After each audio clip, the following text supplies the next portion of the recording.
Good afternoon, everyone. It's my pleasure to welcome all of you to the summer quarterly meeting of the Philadelphia Bar Association.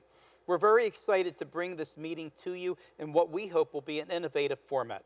Because of the importance of this meeting, we've decided to allow all members of the association to attend the meeting free of charge. I thought it would be worthwhile for you to hear some of the things that we've been doing over the last 7 months, as each one of us has navigated our way through the uniquenesses of working and interacting during the pandemic. Harvey, why don't you come up here so that you and I can give our wonderful members an idea of all of the things that we're proud of. Harvey, it's so good to be able to see you. Mike, it's so good to see you. It feels like it's been months since we've been in the same room. It actually has been, you're right. I know that we started the year with a pretty ambitious agenda, and then along came COVID-19, the pandemic, and the stay-at-home orders. We've had to pivot in so many ways, but I'm pretty proud of our stats and our numbers. So am I, Mike. So far this year, our sections and committees have been pretty productive in bringing resolutions to the Board of Governors. By my count, we've passed 15 resolutions just through the end of June. Each one of these resolutions has dealt with significant issues, from the manner and method in which the bar exam is to be conducted, to calling on the City of Philadelphia and the police department to change its methods of policing. Let's not forget our activity on the landlord-tenant crisis either. That resolution was significant on calling on the courts to create processes that are both safe and compassionate. You're right, Harvey. We've also been pretty good about communicating publicly by official statements of the association on really significant matters.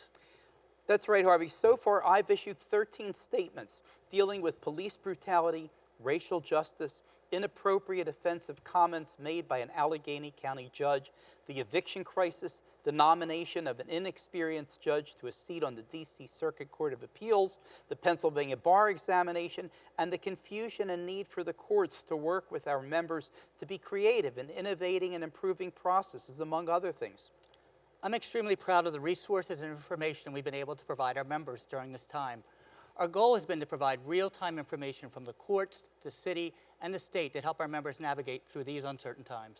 Absolutely, Harvey. Our COVID-19 resource page has been constantly updated with new court procedures, deadlines, and information. In addition, we've created the Reopening Task Force that has provided our members with detailed suggestions and practices and procedures to make the reopening of the courts and our offices safe and practical.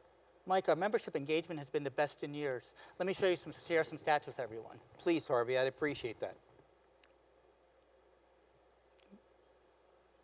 Since March 13th, the association has held over 200 virtual events that were non-CLE related. These meetings were zoomed in by over 5,000 individuals. We've created a real virtual community. I agree. Tara Phoenix has told me that our sections and committees have been doing an incredible job producing quality content. They've been on fire, Mike. I can't imagine many other bar associations have held over 40 live webcasts since March. These webcasts were attended by over 2,000 attorneys and included both COVID and non-COVID related materials. When you count the webcasts we've had, over 3,000 attorneys have viewed one of our CLEs. Pretty incredible. The section and committee town halls have also been very popular. I've gone to a number of them. I've seen how our members seem to really like the idea of a virtual event where they can raise issues of significance to them and where they have an opportunity to interact with judges to refine or create processes that will work more efficiently, as we've all had to move our operations to virtual ones. I think there's really one thing that we've excelled at. It's our communications to our members and to the public in general. You're absolutely right, Harvey. I've really enjoyed having the opportunity to send a message to our members every week on any number of topics. The responses that I've gotten to these messages are really amazing. In addition, I think that we've been pretty creative in the way that we've gone about things. I know that both you and I have heard from many other bar associations to ask about a specific program or initiative. That's right, Mike. We've also been really diligent about working to expand our relationships with the bar associations across the state of Pennsylvania and across the nation. Absolutely, Harvey. I'm delighted to have been invited to the change in leadership ceremonies of the Montgomery County Bar Association, the Allegheny County Bar Association, and the Pennsylvania Bar Association, among others. I did want to mention one other thing that I'm particularly proud of us doing so far this year. I'm tremendously excited about the new mental health services benefit program that we've initiated with eHome. In the current environment, lawyers and their families are under even more stress, and having this benefit available to our members is both unique, creative, and necessary. I agree, Mike. Providing wellness benefits, including reduced virtual gym membership, and our Mindful Monday series is so important during these stressful times. Absolutely right. So now, I want to thank our generous sponsors for their support. You'll see their names on the screen behind me: Exponent, Fleischer Forensics, and KL Discovery.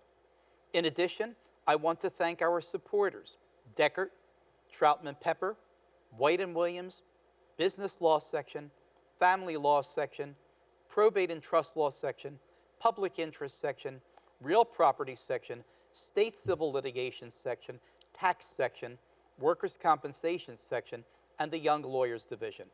Without each of them, this program would not have been possible. Here's a very brief message from Fleischer Forensics. Fleischer Forensics, liability experts serving the legal community. We are a team of engineers, architects, construction managers, and chemists. Fleischer Forensics has provided comprehensive investigations, evaluations, reports, and testimony for over 18 years. We evaluate products, highway, construction premises, and slip-fall liability matters. We support your team, astute to your client's needs. Our experts are ready. Are you?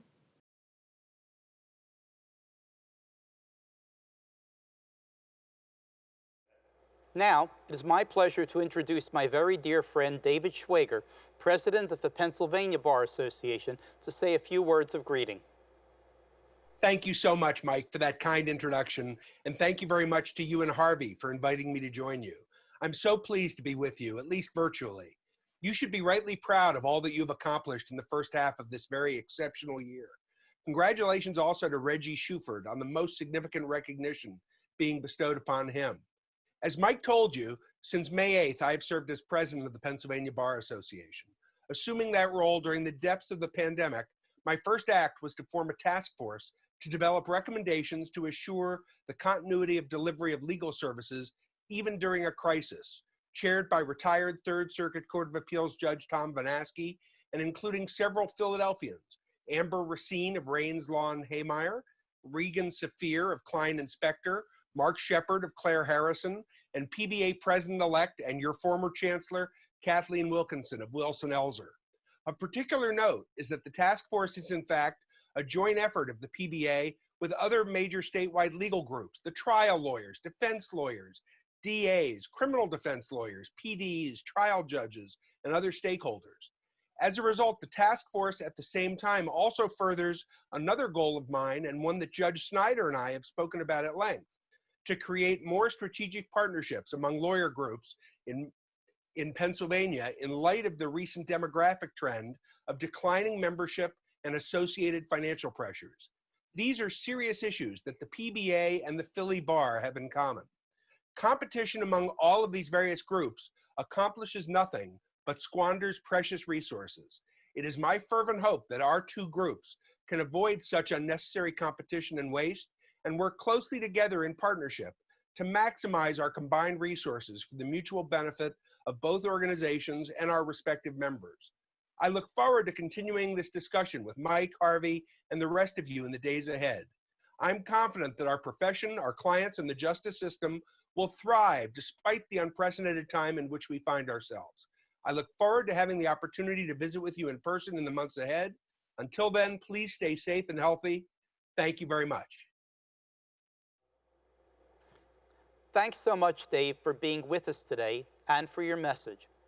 Each year, the Philadelphia Bar Association recognizes several law students who have done outstanding pro bono work during their time in law school. The law school community has named this recognition the Eve Biskind Clothen Law Student Pro Bono Distinction in honor of the former Assistant Dean for Pro Bono and Public Interest Programs at Rutgers-Camden School of Law, who is a pioneer in public interest law. These students, representing the Drexel University Thomas R. Klein School of Law, Rutgers Law School, University of Pennsylvania Carey Law School, Temple University Beasley School of Law, Villanova University Charles Widger School of Law, and Widener University Delaware Law School, have been exceptional in the extent of their pro bono activities. please join me in recognizing the following law students. From Drexel University Thomas R. Klein School of Law, Kimberly Kalin, Bridget Mead, Raga Narasimhan. From University of Pennsylvania Carey Law School, Jaron McAllister, Sabrina Merrill, Valerie Snow. From Rutgers Law School, Lauren Bateman, Landon Hacker, Claire Newsom. From Temple University Beasley School of Law, Priti Martinez, Mary McDowell, Brianna Vollmer. From Villanova University Charles Widger School of Law, Jake Etienne, Carolyn Lessie, Mary O'Rourke. From Widener University Delaware Law School, Rachel D. Bozeman, Angela M. Cifelli, Alexandria Maria Schaffer. Again, congratulations to you all. I'd now like to ask the Honorable Marlene Lockman, Judge of the Court of Common Pleas of Philadelphia, to offer remarks on behalf of the lawyers and judges who are today being honored for having been admitted to the Pennsylvania Bar for 50 and 60 years. Thank you, Chancellor Snyder. I remember attending a quarterly luncheon of this association 49 years ago and listening to the 25 and 50-year clubs being honored. I remember thinking that 25 years was a long time to practice law and wondering whether I would even live another 50 years. In hindsight, the time has gone by quickly. Those honored on that day had lived through 2 world wars, the Great Depression, the scourge of McCarthy and his era, the civil rights movement of the 60s, and the Vietnam protests. They also experienced the work for major civil rights changes in our society, including Brown versus Board of Education and its progeny, and Loving versus Virginia, which parenthetically was argued by our own Judge William Moritani. That case granted members of different races the right to marry the individual they loved. It took almost 50 years for the U.S. Supreme Court to hand down Obergefell versus Hodges, which extended similar rights to our gay and lesbian brothers and sisters. Today's 50 and 60-year club include individuals who were part of the protests of the 60s. It includes men who were drafted out of law school to serve in Vietnam, and women who, when they interviewed for jobs in the legal community, were asked what form of birth control they used, and were told to their faces that the firms weren't interested in hiring women. And in those days, there were no recourses available. The legislation and case law was not yet in place to ensure gender equality and reproductive rights. When the older generation talks about the olden days, it's not because we're stuck in the past. It's because the past inspires our hopes for the future. We know that change does not happen overnight, but that with persistence, we can make the changes necessary to make this a better world for everyone. In addition to our many years as lawyers, we have participated in the Philadelphia Bar Association's commitment to pro bono activities, to serve those who feel helpless, those without resources, those with unpopular causes, and those underserved by the community. We helped to create and were involved in the Young Lawyers Section Committee on Child Abuse and the Support Center for Child Advocates, which was the evolution, which evolved from that committee and has become a national model. Our colleagues fought for the rights of the mentally ill and helped to close down the notorious warehouse known as Byberry State Hospital. We volunteered for VIP, for the Seniors Resource Center. We assisted with the mortgage foreclosure program, which saves people's homes, as Judge Rizzo says, one home at a time. And we have served as judges pro tem. As the child of Holocaust survivors, I remember my father telling me that my most precious possessions were my health and the United States Constitution. It has taken 50 years for me to fully understand what he meant. Our license to practice law gives all of us both the opportunity to have a successful career and the duty to give back. The law is a powerful tool, but it is fragile and it needs to be nurtured and protected. Let me take a moment to speak to the young lawyers in the audience. You are on the front line that will determine how our society goes forward. In 50 years, when you meet the next classes of 60 and 70, 2060 and 2070, please tell them that we extended our hands to you and to them, wishing you a successful and fulfilling career in which you use your legal skills to make a positive difference in the world for all people. You don't have to argue before the United States Supreme Court or write definitive legislation. Change often comes in small, consistent steps. Find an issue you can be passionate about and make a difference. I hope that when you celebrate your 50th anniversary, you will look back on your career and know that your social and financial successes were the result of your hard work in your offices, but your achievement and satisfaction came from the difference you made in the lives of those you helped. On behalf of the 50 and 60-year clubs, thank you for honoring us, thank you for being our colleagues, and thank you for holding us up to the high standard of being a Philadelphia lawyer. Stay safe, stay well. Thank you, Chancellor Snyder. Thank you, Judge Lockman, for these really lovely remarks. Now join me in recognizing all of our 50 and 60-year club members.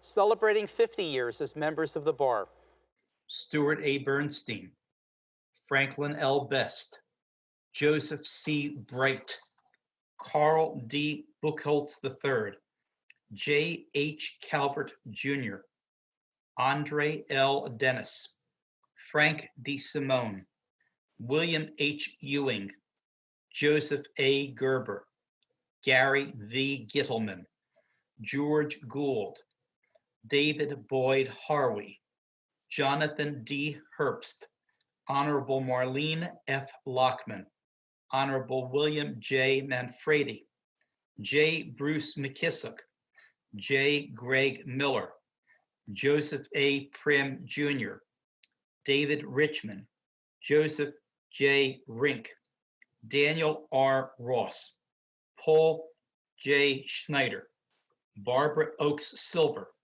C. Craig Smith Jr., Warren L. Sofian, Scudder G. Stevens, Ralph N. Teeters, Robert I. Whitelaw. Not pictured: John J. Bradley, Alan E. Kasnoff, Keith S. Erbstein, Neil V. Goldstein, Carl H. Hanslick, John Fraser Hunt, Marshall E. Cressman, James F. Mundy, L. Gerald Rigby, Stephen R. Scher, John F. Smith III, Barry A. Stein, Edward Steinhaus, Karen K. Weisbord, and Jonathan Wheeler, celebrating 60 years of having been admitted to the bar: Mason Avergan Sr., Joseph Deller, Robert S. Cohen, J. Earl Epstein, Richard L. Gurwitz Jr., Bernard M. Gross, Frederick D. Lipman, Joseph F. Lombardo, Joseph Mistrano, Honorable John R. Padova, Raymond L. Shapiro, Boris Shapiro, Harris J. Sklar, Harmon S. Spolin, Barbara Vetri. Not pictured: Martin A. Heckscher, Charles E. Mather III, Alan Paul Smith, David J. Stern, Ronald C. Unterberger, Charles M. Weissman. It's now my pleasure to introduce my very, very dear friend Al Dandridge, former Chancellor of the Association. I bet you that Al is wearing his trademark bow tie. Al's the current chair of the Justice Sonia Sotomayor Diversity Award Committee. Al will introduce Reggie Shuford, the winner of the award. Thanks, Mike.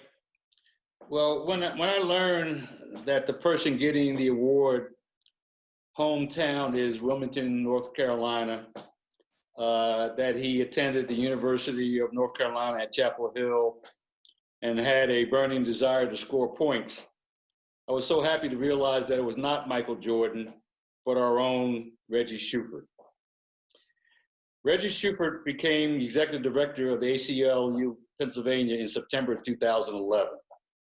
Prior to joining the ACLU PA, he served as the director of law and policy at the Equal Justice Society, a national strategy group highlighting and communications on race and the law and popular discourse. Reggie has been an extremely strong and effective voice for diversity and inclusion here in Philadelphia, and a voice we have come to trust and to rely upon. He has been the diversity chair of the Philadelphia Bar Association for the past 2 years. I could think of no better choice to receive this award, especially in today's climate.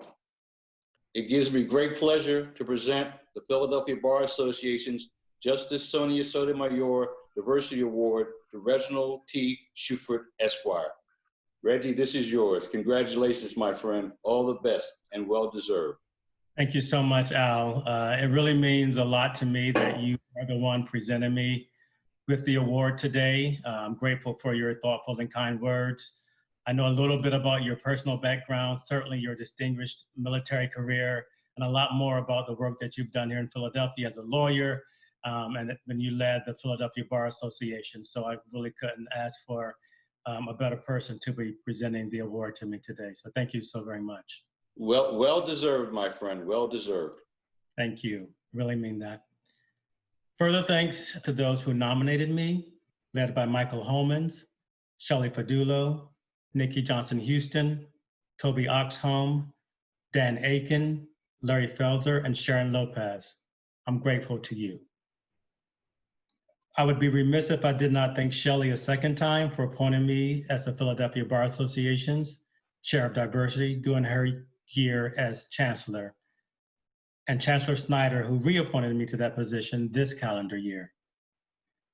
I'm further grateful to my colleagues at the ACLU of Pennsylvania, who keep me on my toes and whose great work makes possible any recognition or commendations that I receive.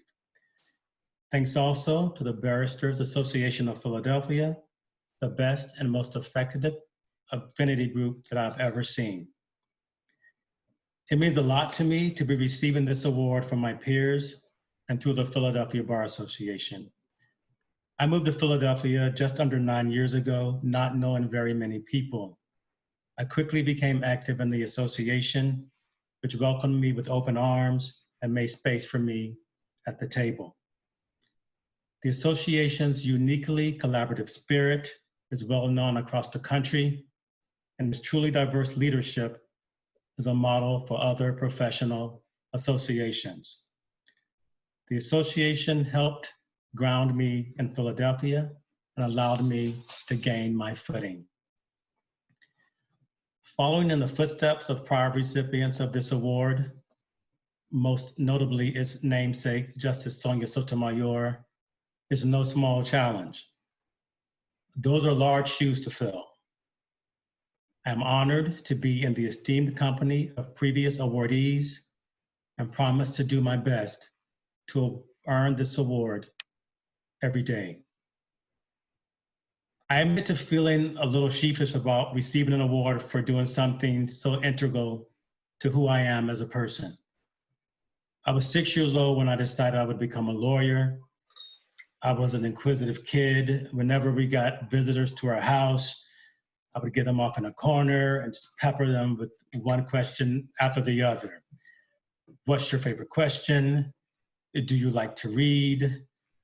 Do you have brothers and sisters? Do you get along with your brothers and sisters? Does your dad live with you? More than one adult said to me, "Whoa, slow down, kid. You sound like a lawyer." And that was my aha moment. Of course, growing up on public assistance as the middle of 5 children of a single mother who had her first child at age 15 and was forced to drop out of school no matter how smart she was, I didn't know any lawyers growing up. But that didn't stop me. As I got older and observed the social dynamics of racism, discrimination and sexism, classism, and the lack of opportunity faced by my mother, relatives, and others who looked like me, I decided that my career as a lawyer would be dedicated to fighting all of those things I observed or experienced growing up. So it is an embarrassment of riches to be receiving an award for this work that means so much to me on a personal level. That said, I'm going to keep the award. I don't intend to give it back. Justice Sotomayor herself has praised the value of diversity. She said, "I think it's very important to have diversity on the court, but not the kind most of you are thinking about. Although there should be gender, racial, and ethnic diversity on the court, I'm more worried about the lack of diversity of experience. We have no justice with criminal law experience. We have no justice with environmental law experience, only one civil rights lawyer. When people walk into a system and they don't see anybody who looks like them, it undermines confidence in that system. Every justice comes from an Ivy League school. That affects our policy choices." Now, I'm not so bold as to disagree with our esteemed Justice Sotomayor, but I'd push this concept a little further. I think diversity is just the beginning, the bare minimum. I have, in fact, coined a phrase that I believe captures the values to which we should aspire in our workplaces. Abide, ABIDE, authentic, belonging, inclusion, diversity, and equity. So everybody likes a party and kind of can relate to that. So let me share with you a metaphor that I use to demonstrate how I think about these issues. So diversity is being invited to the party. Inclusion is being asked the kind of music you like. Equity is having the music you like actually be played. But belonging is being asked to help plan the whole party, or at least getting your ideas beforehand about what a fun party would look like. At the end of the day, everybody wants to belong. That, to me, is what we should be aspiring to. As the first person in her family to attend college, much like myself, Justice Sotomayor has said she sometimes felt ostracized because of her identity. She said, "The first 4 years of Princeton felt like I didn't belong, and not fitting in has followed me to the Supreme Court. What I have to remind myself every day is I may not belong 100%, but I'm here, and they have to deal with me." To me, these values extend beyond the workplace. What kind of communities do we want to live in? What kind of society do we want? And 2020 is a really, really interesting time to be asking these questions. Because 2020, what a year it's been.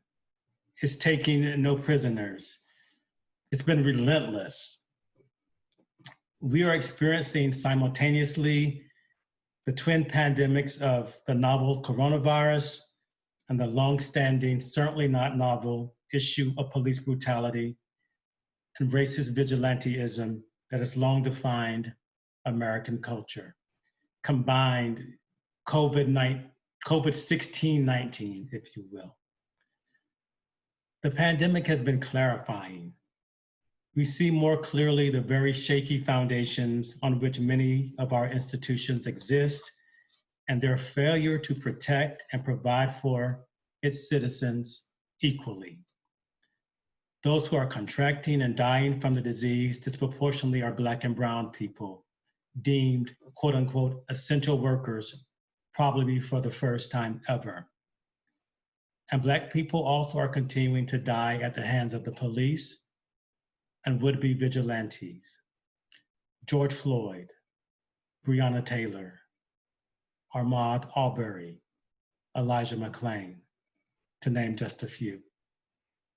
And it's important to say their names. Black lives matter.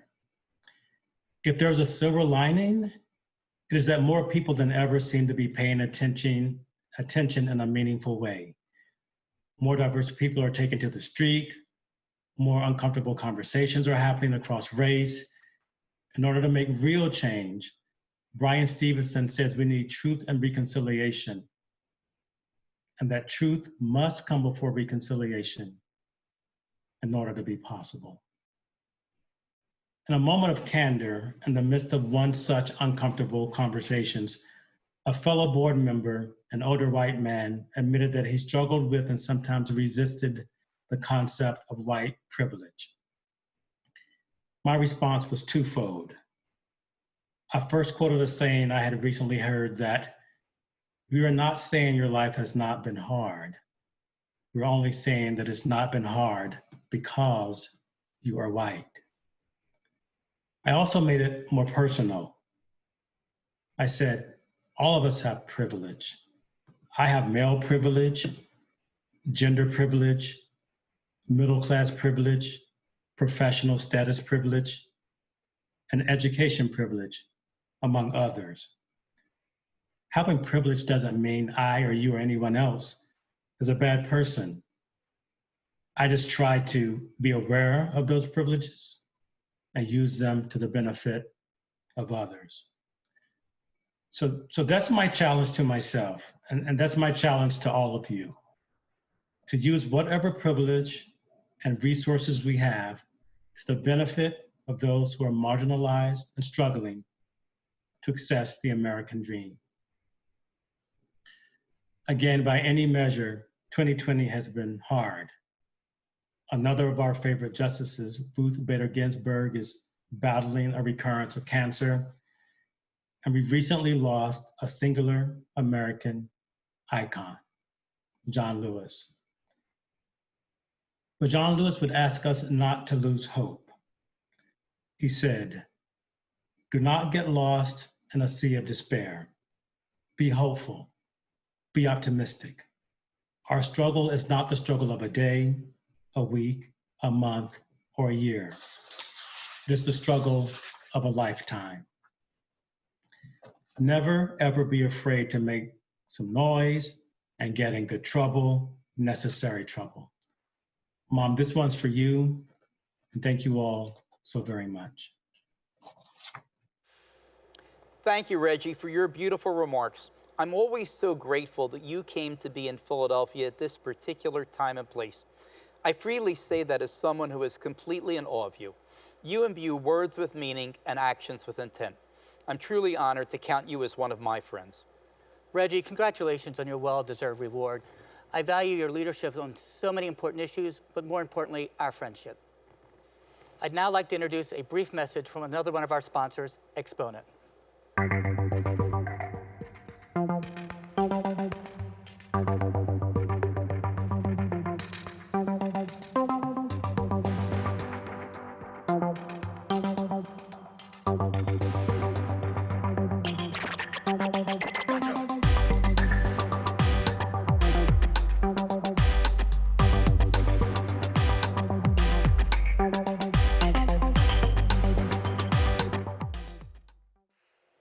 This August marks a seminal event in American history.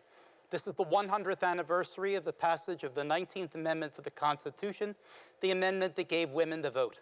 Last year, as I was preparing for this year, I told Harvey, and he agreed, that we should celebrate this anniversary in a meaningful way. I wanted to make certain that we found the fitting way of commemorating an event that was too long in the coming. I cannot imagine a time when approximately 50% of our adult citizen population was not allowed to vote.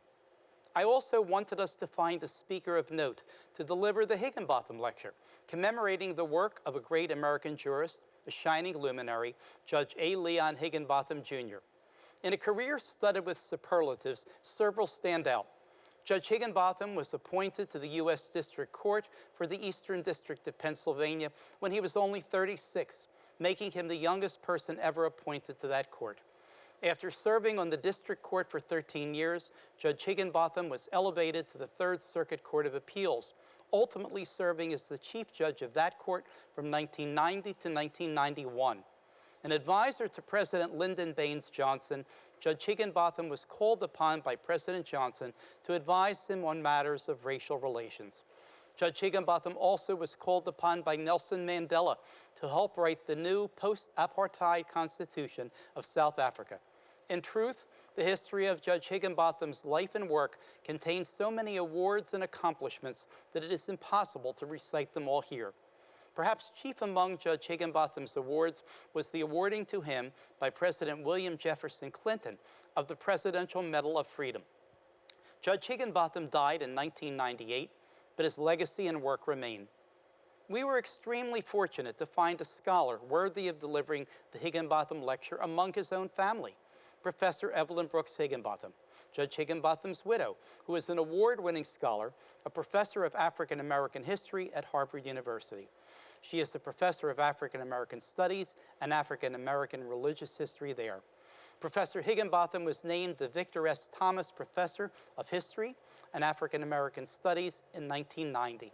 In 2006, Professor Higginbotham became the chair of Harvard's African American Studies Department. Prior to her appointment at Harvard University, Professor Higginbotham also taught at Dartmouth College, the University of Maryland, and the University of Pennsylvania. In 2008, she was appointed as the acting director of the W.E.B. Du Bois Institute for African American Research. Professor Higginbotham was also appointed as the inaugural John Hope Franklin Professor of American Legal History at Duke University Law School. Professor Higginbotham's writing spans a variety of diverse topics that include African American religious history, women's history, civil rights, constructions of racial and gender identity, electoral politics, and the combination and intersection of theory and history. Her most notable piece of work is her book, Righteous Discontent, The Women's Movement in the Black Baptist Church, 1880 to 1920. This book won numerous awards, including awards from the American Historical Association, the American Academy of Religion, the Association of Black Women Historians, and the Association for Research on Nonprofit and Voluntary Organizations. Righteous Discontent, The Women's Movement in the Black Baptist Church, 1880 to 1920, was also on the New York Times Book Review's Notable Books of the Year in both 1992 and 1993. A prodigious writer, Professor Higginbotham also worked with Professor Henry Louis Gates, Jr. as co-editor of the 12-volume African American National Biography. As with her husband, Professor Higginbotham has won more prestigious awards than can adequately be described today. Of particular note, however, is the fact that Professor Higginbotham was awarded the National Humanities Medal in 2014, presented by President Barack Obama, for illuminating the African American journey. Before Professor Higginbotham delivers her talk, it is my great honor to present her with the Philadelphia Bar Association Medal, our highest honor, awarded to Judge A. Leon Higginbotham Jr. posthumously. The inscription on the medal reads, "Presented posthumously to the Honorable A. Leon Higginbotham Jr., lawyer, judge, scholar, with the greatest of respect for his accomplishments during a lifetime of honor, integrity, and service in the representation of the best example of the Philadelphia lawyer. The Philadelphia Bar Association, August 7th, 2020, Honorable A. Michael Snyder, retired Chancellor. I am delighted to be able to present the Bar Medal to Professor Evelyn Brooks Higginbotham, widow of the Honorable A. Leon Higginbotham Jr. I very happily accept the award, this Bar Medal from the Philadelphia Bar Association, given posthumously to my late husband, A. Leon Higginbotham Jr. Leon was indeed a great lawyer, legal scholar, and judge. And he devoted his life to making America truly a nation of equal justice and liberty for all. So thank you, Judge Snyder. I am truly honored. It is completely my honor both to have you here today as well as to have been able to make this presentation to you. The suffrage movement has been a particular area of Professor Higginbotham's research and writing. Her talk today Women's Pursuit of the Vote, a picture in black and white, represents a synthesis of the African-American political experience and the suffrage movement. Ladies and gentlemen, it is my extreme honor to present Professor Evelyn Brooks Higginbotham, the 2020 presenter of the Higginbotham Lecture. I want to thank Judge Michael Snyder, Chancellor of the Philadelphia Bar Association, for the invitation to speak to you today. It is a very special honor for me to give this lecture, which is named in memory of my late husband, A. Leon Higginbotham Jr. And this year is a very special time to discuss women's historic pursuit of the vote. On August 18, 1920, women's right to vote became the law of the land with the ratification of the 19th Amendment. The commemoration of the 100th anniversary of this amendment provides an opportunity for celebration and for introspection, a time for contemplating the amendment's far-reaching potential and also for exposing its racial limitations. Understanding women's pursuit of the vote from a historical perspective requires searching out that which has been hidden and discovering historical actors whose names and stories we hardly know if we know at all. It requires recognizing the amendment's different implications for Black and white women. 23 years ago, in 1997, the Philadelphia civil rights and women's rights advocate C. Dolores Tucker mobilized African American women like herself in protest against a sculpture in honor of women's suffrage that had been moved to the rotunda of the U.S. Capitol. It had been on display in the basement of the Capitol since 1921, so it was a big deal moving it up to the rotunda. The statue includes 3 women, Elizabeth Cady Stanton, Susan B. Anthony, and Lucretia Mott, all founding figures of the women's suffrage movement in the 19th century. The story of the statues being relegated to the crypt area by members of Congress for more than 70 years is itself a problematic saga. Dolores Tucker and the Black women's groups had no intention of minimizing or discrediting those foremothers of women's rights. But they did demand that Sojourner Truth, a contemporary of Anthony and Stanton and Mott, be included among them. The Black newspaper, the Philadelphia Tribune, quoted Tucker. She said, "We don't want the thousands of Black young children going past that statue to believe that only white women were responsible for getting women the vote. Not when we know that Sojourner Truth and hundreds of Black women were marching and working in the movement too." Tucker and the Black women's groups were unsuccessful in their efforts for truth's inclusion. But in the spring of 2019, the same controversy arose, this time in regard to the statue of Susan B. Anthony and Elizabeth Cady Stanton, which was commissioned to be placed in New York Central Park, New York City Central Park. Once again, the question, where is Sojourner Truth? The omission of Sojourner Truth was especially glaring in New York because she was a New Yorker. Sojourner Truth was born into slavery in upstate New York in 1797 and lived most of her life after freedom, which she gained in 1826 in New York City. It was Sojourner Truth who attended the first of a series of what was called the National Women's Rights Conventions. Truth attended the first of those conventions in 1850 in Worcester, Massachusetts, although neither Elizabeth Cady Stanton nor Susan B. Anthony were present. She was undeniably a pioneering and very vocal force in the early years of the women's movement. Historian Martha Jones describes Truth and her speeches as frankly explaining how combating racism and sexism together should be part of any campaign for women's rights. They should be a part of any campaign for women's rights. And so the 2019 controversy went on, but it has a happy ending.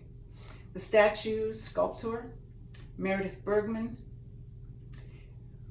redid the statue inclusive of Sojourner Truth, and so she stands proudly with Susan B. Anthony and Elizabeth Cady Stanton in Central Park. The case of the two monuments, those two different monuments, more than 20 years apart, is instructive because it speaks to assumptions that disregard the role of African American women in the pursuit of the vote. And it speaks as well to a lack of knowledge of primary sources. And by that I mean the many organizational records and newspaper accounts and other firsthand accounts, the documents, the actual words of people, their activities, those of white and black suffragists at different times in history. Once known, the historical facts can be dually painful and restorative. While serving as a source of embarrassment and discomfort, those facts can ultimately be corrective and a source of healing. The women's suffrage movement was vibrant in the African American community. Indeed, the women's suffrage movement was born out of the abolitionist movement, and from the beginning, there were white and black women who demanded gender equality, and not just women. The black abolitionist Frederick Douglass attended the Seneca Falls Convention in 1848. He is identified as making a speech that helped to sway the vote in favor of the resolution for women's suffrage at this historic meeting in 1848. Historians have also for many years now discussed the rift that occurred with the ratification of the 14th and 15th Amendments.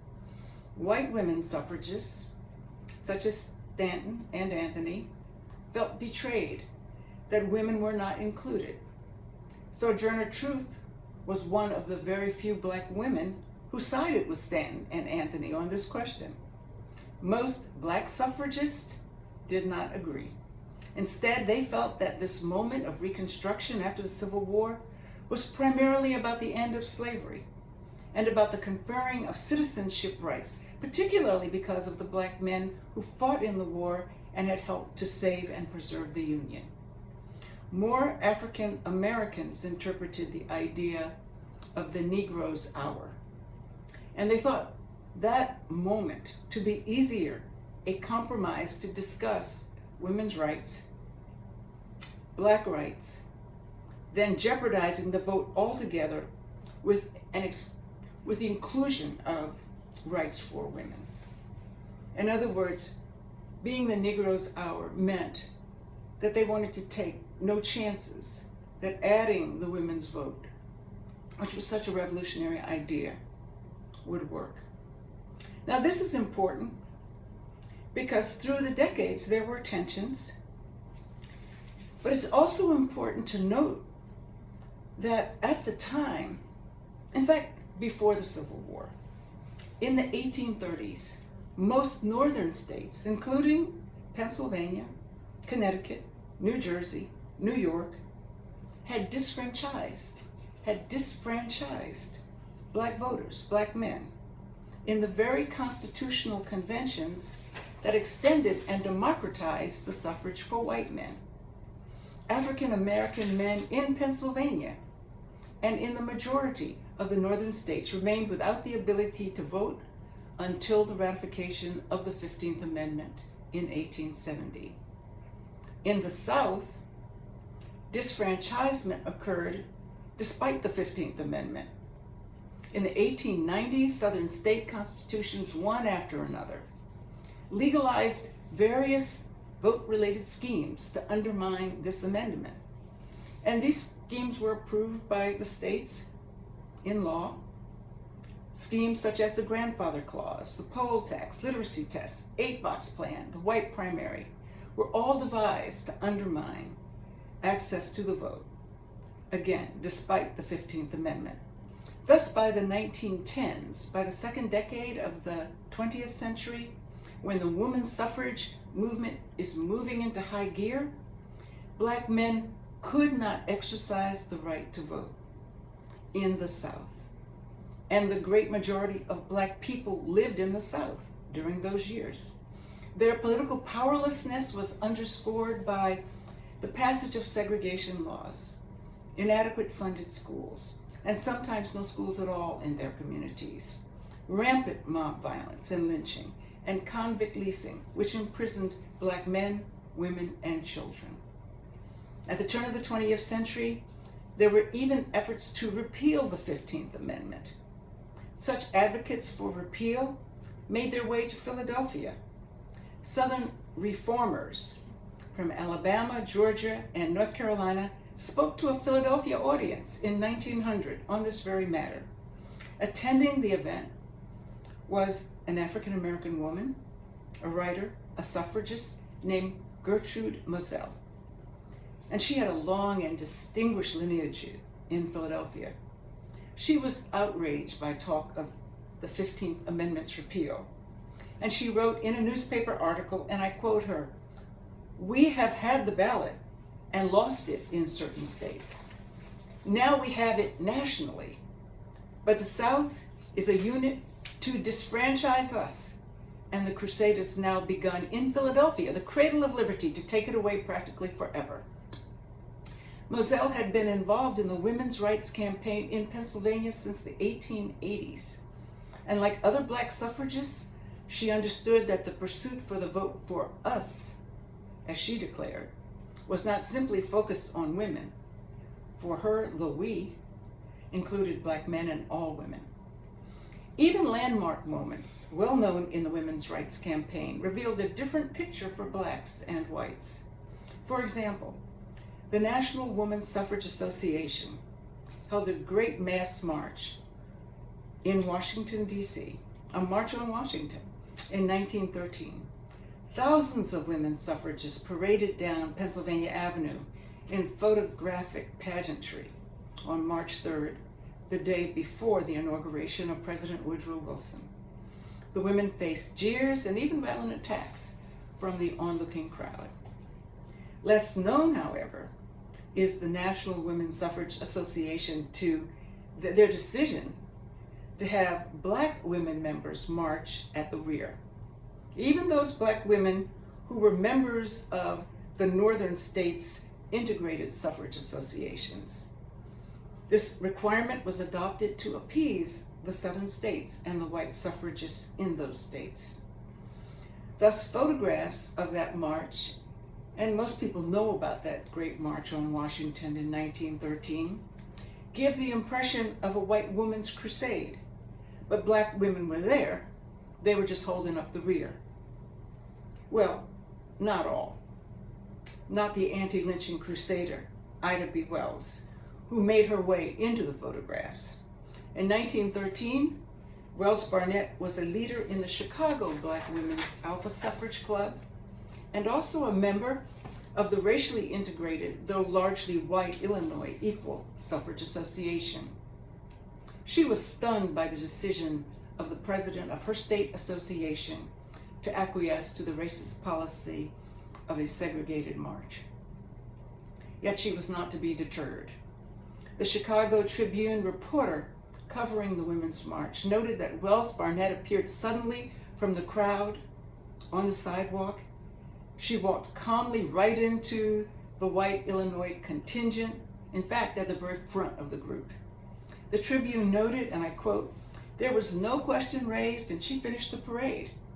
Soon afterward, Wells Barnett wrote to her Illinois white suffragist sisters asserting, and I quote her, Our women should be as firm in standing up for their principles as the Southern women are as firm in their prejudice."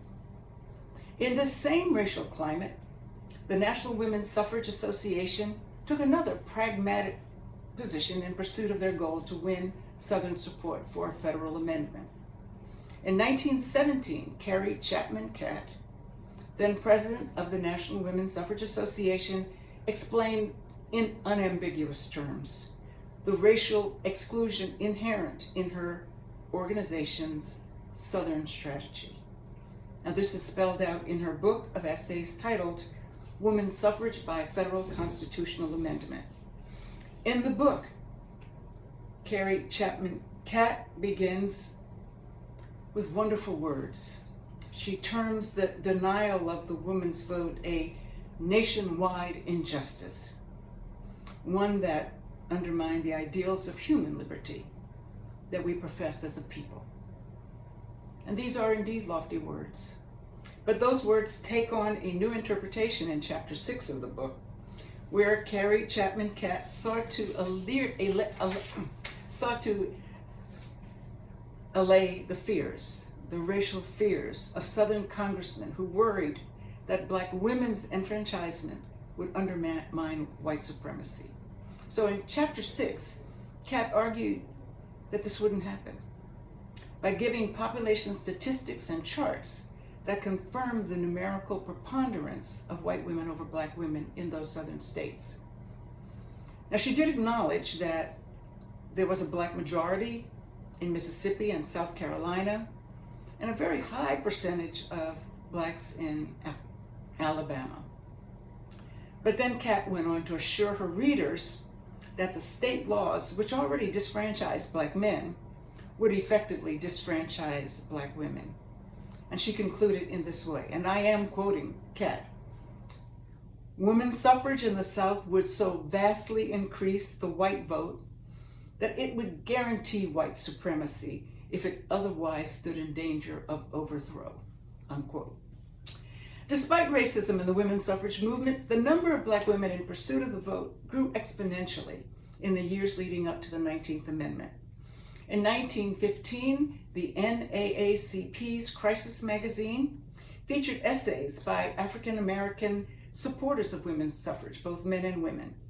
The African American women contributors emphasized a variety of benefits. Some noted that the actual pursuit of the vote, that this actual striving for the vote, had brought about an anti-racist and anti-sexist attitude in certain parts of the nation. Josephine St. Pierre Ruffin, an early Black suffragist in Boston, identified herself as seeing sisterhood's benefits. She said that she had been a suffragist for over 40 years.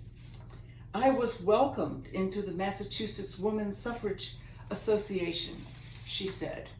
"I was welcomed by these great women, Lucy Stone, Julia Ward Howe, and other pioneer workers who were broad enough to include no distinction because of race with no distinction because of sex." Writing in the same issue, the educator Maria Baldwin in Cambridge, Massachusetts, asserted, "It is wholly reasonable to infer that the extension of the suffrage will enable teachers," and many white and Black women were teachers. So she says it's wholly reasonable that the extension of the suffrage will enable teachers to secure more consideration for themselves and to have an important influence on the quality of the persons chosen to direct the schools. Nannie Helen Burroughs, the African American religious leader, club woman, and suffragist in Washington, D.C., stated her feelings in her usual unabashed way. And I quote her: "I was asked by a Southern white woman who is an enthusiastic worker for white women's votes this question: what can the Negro woman possibly do with the ballot? Again, what can the Negro woman possibly do with the ballot? I asked her," Burroughs said, "what can she do without it?" And of course, to Burroughs, the assumption is that she could do nothing without the vote. The Black woman could do very little without the vote. In the North, Black women promoted voter education through secular clubs and churches. And this was especially true in response to the great migration of Southern Blacks to northern cities during the First World War. Black women early on proved to be an especially influential voting bloc in Chicago. And this was important because Illinois had granted women the right to vote in 1913. In the 1920s, Black women formed their own political groups, such as the National League of Republican Colored Women, while also joining the League of Women Voters. And they were members of this predominantly white state leagues, and they were also members of their own separate Black leagues as part of the League of Women Voters. With the ratification of the 19th Amendment in 1920, Black women in the South, just as Black women in other parts of the nation, went to the polls. News accounts observe how the initial appearance of Black Southern women took white poll monitors by surprise. The women were eventually, and quite soon eventually, turned away, disfranchised like their men in the Southern states. For the great majority of African Americans in the Southern states, their pursuit of voting rights would continue in the form of legal cases in the 1930s and 1940s, such as Smith v. Allwright in Texas, and by direct action campaigns in the 1960s, such as Freedom Summer and the Selma March. Not until the Voting Rights Act of 1965 did the majority of African American men and women truly witness the fruition of the 15th Amendment and the 19th Amendment. So to conclude, I believe that the women's suffrage movement teaches important lessons for the study of American democracy. Lessons ongoing to this very day about perseverance in the pursuit of justice for all, about perseverance in the face of challenges with challenges such as access to voting booths and voter ID. It teaches lessons of perseverance in the wake of collective victory, but also in the wake of collective defeat. And for Black and white women, indeed women of all ethnicities and races, the women's suffrage movement teaches lessons about sisterhood. Its many challenges, but for sure, its many rewards. Thank you.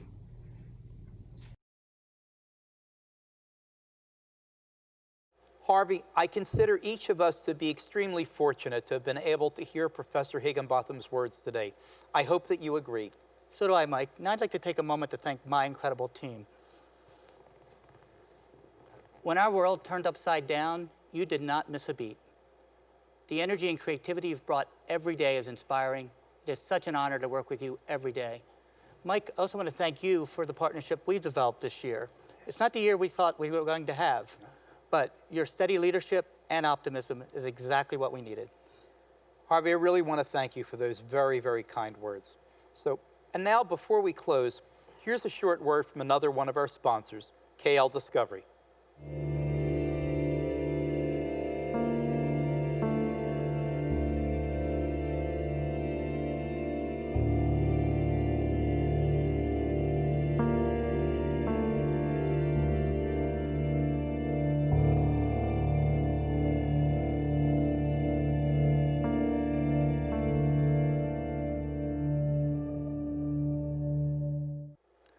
I also want to once again thank our generous sponsors, Exponent, Fleischer Forensics, KL Discovery, and our supporters, Deckard, Troutman Pepper, White and Williams, the Business Law Section, the Family Law Section, Probate and Trust Law Section, the Public Interest Section, Real Property Section, State Civil Litigation Section, Tax Section, Workers' Compensation Section, and our Young Lawyers Division for their support of this program.